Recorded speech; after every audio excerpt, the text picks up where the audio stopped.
அனைவருக்கும் வணக்கம். நான் வழக்கறிஞர் விஜயன். இந்த வீடியோவில் மாமூல் வசூலிக்கும் காவல்துறையினர் மீது லஞ்ச ஒழிப்பு வழக்கு பதிவு செய்ய முடியுமா, காவல்துறையினருக்கு எதிரான புகாரை எப்படி பதிவு செய்வது என்பது தொடர்பான முக்கியமான விஷயங்களை பார்க்க போகிறோம். வாங்க வீடியோக்குள்ளே போகலாம். தமிழ்நாட்டில் புள்ளி விவரங்கள் அடிப்படையில் பார்க்கும் பொழுது வருவாய்த்துறையினருக்கு அடுத்ததாக காவல்துறையில் தான் இந்த லஞ்ச ஊழல் வாங்கும் முறை அதிகமாக இருக்கிறது. சில காவல்துறையினர் செய்யும் இந்த தவறால் பொதுவாகவே தமிழக காவல்துறை மேலே ஒரு குற்றச்சாட்டு இருக்கிறது. இந்த லஞ்சத்தின் ஒரு பகுதியாக இருப்பது மாமூல் வசூலிக்கும் முறை. சாலையோர கடைகள், உணவு விடுதிகள், இந்த பங்க் ஷாப்பு, வணிக மையங்கள், காய்கறி கடைகள், இது போன்ற இடங்களில் சில காவல்துறையினர் நேரடியாக பணமாகவோ அல்லது பொருட்களாகவோ மாமூலாக வசூலிக்கிறாங்க. கடை உரிமையாளர்களும் தங்கள் வியாபாரத்துக்கு எந்தவித பிரச்சனையும் ஏற்படக்கூடாதுன்றதுக்காக இந்த மாமூலும் கொடுக்குறாங்க. இது போல் விருப்பப்பட்டு இந்த மாமூல் கொடுத்தாலும் அதுவும் லஞ்சத்துக்கு துணை போனதாக தான் அர்த்தம். பல சமயம் காவல்துறையினருடைய இந்த மாமூல் வசூலிக்கும் முறைக்கு எதிராக உயர் அதிகாரிகளுக்கு புகார் கொடுத்தா அவங்க முறைப்படி விசாரணை செய்து தவறு நடந்திருக்கும் பட்சத்தில் கண்டிப்பாக நடவடிக்கை எடுக்கிறாங்க.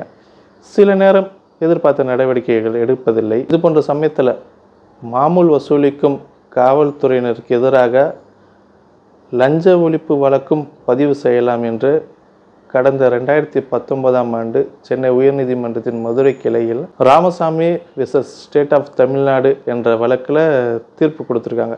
இந்த தீர்ப்பின்படி ஒரு மாமூல் வசூலிக்கும் காவல்துறையினருக்கு எதிராக டிபார்ட்மெண்ட் ஆக்ஷன் எடுத்தால் மட்டும் போதாது, அவருக்கு எதிராக லஞ்ச ஒழிப்பு சட்டத்தின் கீழே வழக்கு பதிவு செய்து நடவடிக்கை எடுக்கணும். கட்டாயமாக இதை பின்பற்றணும். இதை பின்பற்றாத அதிகாரிக்கு மேலேயும் நடவடிக்கை எடுக்கணும் அப்படின்னு தீர்ப்பில் தெளிவாக குறிப்பிட்டிருக்காங்க.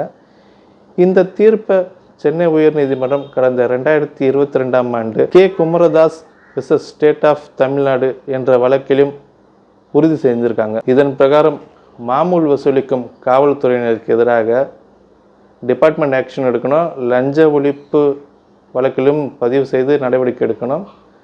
அதனால் இது போன்ற காவல்துறையினருக்கு எதிராக லஞ்ச ஒழிப்பு பிரிவிலும் புகார் செய்து சட்டப்படி தகுந்த நடவடிக்கை எடுக்கலாம்.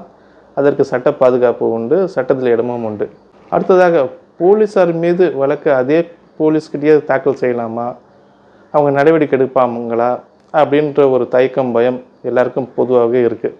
அந்த தயக்கம் தேவையில்லை. எல்லா காவல்துறையினரும் தவறானவர்கள் கிடையாது.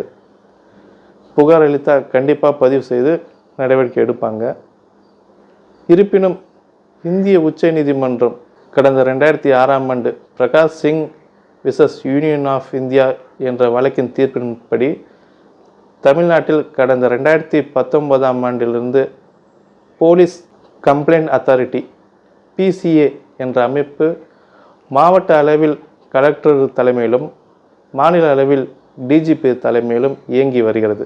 இந்த அமைப்பிலும் புகார் கொடுக்கலாம். காவல்துறையினருக்கு எதிராக புகாரை இந்த அமைப்பிலும் பதிவு செய்யலாம். கண்டிப்பாக நடவடிக்கை எடுப்பாங்க. இது போன்று காவல்துறையினருக்கு எதிரான புகாரை உயர் அதிகாரிகிட்ட கொடுக்கலாம். இந்த PCA அமைப்பிலும் கொடுக்கலாம். புகாரில் உண்மைத்தன்மை இருக்கும் பட்சத்தில் எதுக்கும் பயப்பட தேவையில்லை, யாருக்காகவும் பணிந்து போக தேவையில்லை. புகார் மீது நடவடிக்கை கண்டிப்பாக எடுப்பாங்க. இந்த வீடியோ தொடர்பாக ஏதாவது சந்தேகங்கள் இருந்ததுன்னா கமெண்ட்ஸில் போடுங்க. இந்த வீடியோ உபயோகமாக இருந்ததுன்னா சேனலை சப்ஸ்கிரைப் பண்ணுங்கள். நன்றி.